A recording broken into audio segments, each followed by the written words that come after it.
ഏതൊരു കാരണത്താലും ഈ CSF മൂക്കിലൂടെ ഒലിക്കുന്നൊരു അസുഖമാണ് സെറിബ്രോസ്പൈനൽ ഫ്ലൂയിഡ് റൈനോറിയ അല്ലെങ്കിൽ CSF റൈനോറിയ എന്ന് നമ്മൾ വിളിക്കുന്നത്. തല കുനിക്കുമ്പോൾ കണ്ണീര് പോലെ തെളിഞ്ഞ ദ്രാവകം മൂക്കിൻ്റെ ഒരു വശത്തൂടെ ഒലിച്ചു വരുന്ന രീതിയിലായിരിക്കും പലപ്പോഴും നമ്മുടെ മുന്നിലെത്തുക.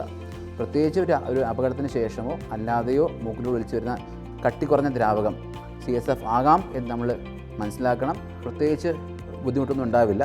പക്ഷേ ഇടയ്ക്കിടയ്ക്ക് മൂക്കിലൂടെ ഒരു വശത്തൂടെ തെളിഞ്ഞ വെള്ളം ഇങ്ങനെ ഒഴുകി പോകുന്നതായിട്ട് അവരെ ശ്രദ്ധയിൽപ്പെടാം. ഇത് വളരെ ഗുരുതരാവസ്ഥയ്ക്ക് പോകാവുന്ന ഒരു അസുഖമാണ്. പുറത്തുനിന്ന് ശ്വസിക്കുന്നതായുള്ള രോഗാണുക്കൾ തലച്ചോറിനകത്ത് പ്രവേശിക്കുവാനും അതുപോലെ തലച്ചോറിനകത്ത് പഴുപ്പുണ്ടാകുവാനും മെനിഞ്ചൈറ്റിസും മരണം വരെ സംഭവിക്കാവുന്ന ഒരു അസുഖമായിട്ട് രൂപാന്തരപ്പെടാനും സാധ്യതയുണ്ട്. അതുകൊണ്ട് ഒരു തുള്ളി പോലും സെറിബ്രോസ്പൈനൽ ഫ്ലൂയിഡ് തലയൊട്ടിക്ക് പുറത്ത് ഒലിച്ചു പോകാൻ പാടില്ല.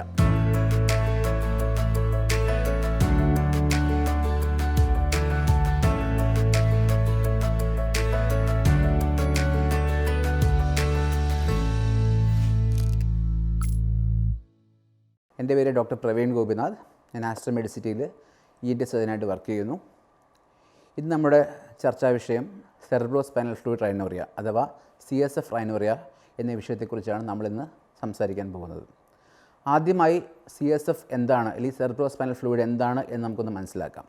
നമ്മൾ തലച്ചോറിനെയും അതുപോലെ തന്നെ തലച്ചോറിന് തുടർച്ചയായിട്ടുള്ള സുഷുമ്ന നാഡി സ്പൈനൽ കോഡ് എന്ന് വിളിക്കുന്ന നാഡീവ്യൂഹത്തിന് ചുറ്റിനും ഉള്ള സ്ഥിതി ചെയ്യുന്ന ഒരു ദ്രാവകമാണ് സെറിബ്രോസ്പൈനൽ ഫ്ലൂയിഡ്.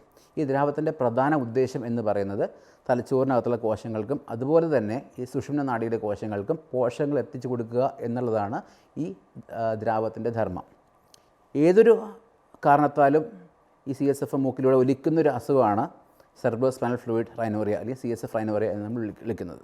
ഒരു തുള്ളി പോലും CSF മൂക്കിന് പുറത്തേക്ക് വരാൻ പാടില്ല.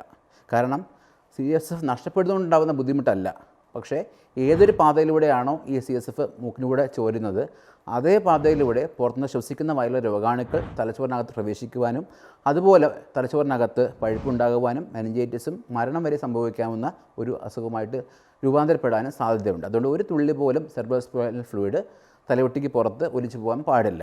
ഒരു 100 പേരെടുക്കുകയാണെങ്കിൽ 80% ആൾക്കാർക്കും ഒരു അപകടത്തിൻ്റെ ഫലമായിട്ടായിരിക്കും തലയൊട്ടിയിൽ ഉണ്ടാകുന്ന പൊട്ടലിൻ്റെ ഫലമായിട്ടായിരിക്കും തലച്ചോറിനകത്തുള്ള ഈ ദ്രാവകം മൂക്കിലേക്ക് ഒഴിച്ചു വരിക.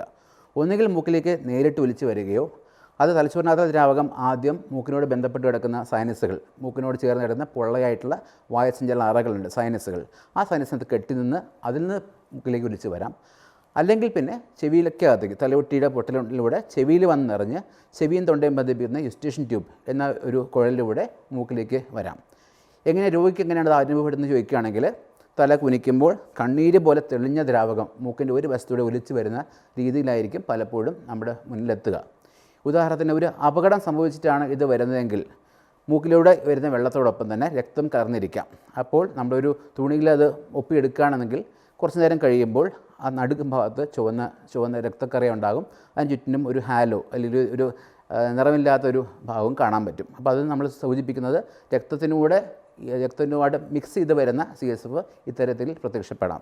അതല്ലാതെ മറ്റ് കാരണത്താലും ഈ തലച്ചോറിനകത്തുള്ള ദ്രാവകം മൂക്കിലൂടെ ഒലിച്ചു വരാം. പ്രധാനമായിട്ടുണ്ടാകുന്നത് തലച്ചോറിനകത്തുള്ള ട്യൂമറുകൾ അല്ലെങ്കിൽ തലച്ചോറിനകത്തുള്ള മർദ്ദം വർദ്ധിപ്പിക്കുവാൻ ഉണ്ടാകുന്ന പല കാരണങ്ങൾ.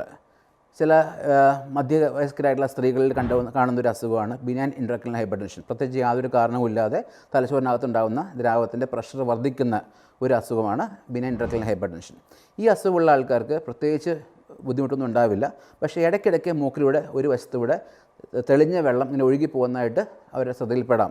പലപ്പോഴും അത് ജലദോഷമായിട്ട് കൊണ്ടു കിടക്കും. എന്നാലും ഇത് നിൽക്കാത്തതുകൊണ്ട് പലപ്പോഴും അവർ ഡോക്ടറെ സമീപിക്കാറുണ്ട്. അപ്പോൾ പ്രത്യേകിച്ച് യാതൊരു അസുഖവും ഇല്ലാത്ത ആൾക്കാർക്ക് ഒരു തെളിഞ്ഞ വെള്ളം മൂക്കിൽ ഒലിച്ചു വരുന്ന ഒരു രീതിയിലും ഇത് മുന്നോട്ട് വരാം. നമ്മുടെ മുന്നിൽ ഇങ്ങനെ രോഗി എത്തുമ്പോൾ നമ്മുടെ മുന്നിൽ 3 ചോദ്യങ്ങളാണ് ഉള്ളത്.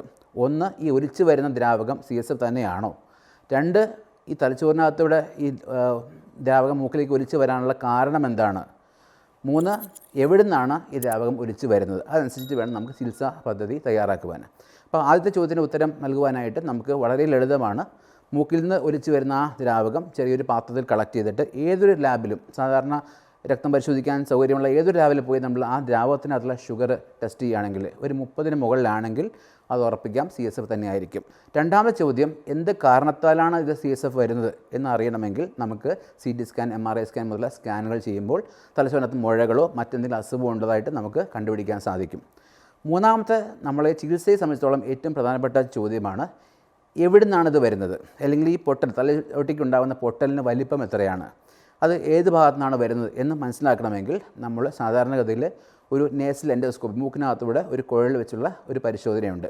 ആ പരിശോധന ചെയ്യുമ്പോൾ നമുക്ക് കൃത്യമായിട്ട് ഇത് എവിടെ നിന്ന് ഒലിച്ചു വരുന്നത് കാണാൻ സാധിക്കും. ചിലപ്പോൾ നമുക്ക് കാണാൻ ബുദ്ധിമുട്ടുണ്ടെങ്കിൽ പലപ്പോഴും നമ്മൾ ചെയ്യാറുള്ളത് നട്ടലിലൊരു മരുന്ന് കുത്തിവെച്ചിട്ട് എൻഡോസ്കോപ്പി ചെയ്യും. കാരണം അതിൻ്റെ പ്രാധാന്യം എന്താണെന്ന് ഞാൻ ഒരു ഉദാഹരണത്തോട് പറഞ്ഞു തരാം. കാരണം നമ്മൾ ശ്വസിക്കുന്ന വായു നമ്മൾ കാണുന്നില്ല, കാരണം അതിന് പ്രത്യേകിച്ച് നിറമൊന്നുമില്ല. പക്ഷേ ഒരു വാഹനത്തിൻ്റെ പുകയാണെങ്കിൽ അതിന് നിറമുള്ളത് കൊണ്ട് നമുക്ക് പ്രത്യേകിച്ച് അത് മനസ്സിലാക്കാൻ സാധിക്കും. അതുപോലെ തന്നെ സാധാരണ ഒലിച്ച് വരുന്ന ഈ ദ്രാവകത്തിന് പ്രത്യേകിച്ച് നിറമൊന്നുമില്ല. പക്ഷേ നട്ടലിൽ മരുന്ന് കുത്തിവെച്ച് അതിനൊരു നിറം കൊടുക്കുകയാണെങ്കിൽ മൂക്കിലൂടെ ഒലിച്ച് വരുമ്പോൾ നേരിട്ട് ആ പച്ച നിറത്തിൽ ആ ദ്രാവകം ഒലിച്ച് വരുന്നത് കാണാൻ സാധിക്കും. ഈ ദ്രാവകത്തിൻ്റെ കൂടെ ആ നിറം കലർന്ന് വരുമ്പോഴാണ് നമുക്ക് പച്ച നിറത്തിൽ കാണാൻ സാധിക്കുന്നത്. ഇതിനെ ഫ്ലൂറസിൻ എന്ന് പറഞ്ഞ ഡൈ ആണ് നമ്മൾ സാധാരണത്തിൽ ഉപയോഗിക്കാറുള്ളത്. മൂന്നാമത്തെ ഇത് രണ്ടും കമ്പൈൻ ചെയ്യാം. ഈ ഇൻവെസ്റ്റിഗേഷൻ, അതായത് CT സ്കാൻ മുതലുള്ള പരിശോധനയും ഈ നട്ടിൽ കുത്തിവയ്ക്കുന്ന നിറം കുത്തിവയ്ക്കുന്ന ഡൈ ഇഞ്ചക്ഷൻ നമുക്ക് രണ്ടും കമ്പൈൻ ചെയ്യാൻ പറ്റും. ഈ ഒരു രീതിയാണ് CT സിസ്റ്റോഗ്രാം എന്ന് പറയുന്നത്.